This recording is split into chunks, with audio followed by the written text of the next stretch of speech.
Peter Durante Tommen is best known for overhauling the PC port of Dark Souls with DS Fix, a texture mod that made significant visual improvements over the vanilla version of the game. Though there is, as of yet, no DS Fix 2, Durante has been hard at work on his latest mod, the ambitious GDOSA 2, or General Downsampling Tool. The tool enables games to run at ridiculously high resolutions and then downsamples them to a super crisp 1080p. This is only the beginning, however, as the mod also adds a handful of options for improving Dark Souls 2's overall appearance.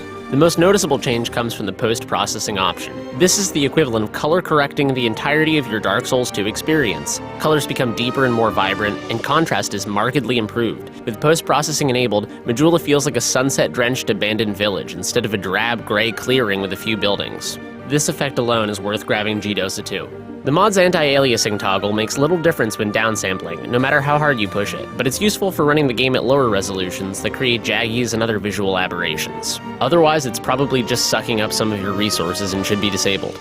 The depth of field option adds blur to objects proportional to their distance from your point of view. This is comparable to the effect of a camera lens set to a wide aperture. Though some may find it odd to consider the blurring of objects a visual improvement, shallow depth of field lends Dark Souls 2 a cinematic feel and renders backdrop elements in a dreamy haze that adds to the mystique of Drangleic.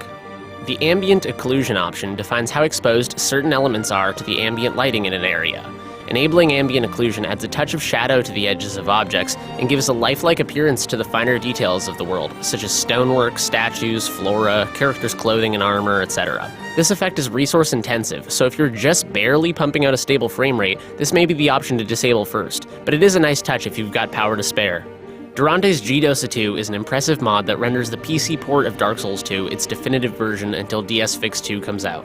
And for the love of God, will somebody please give Durante a job on the next Souls game?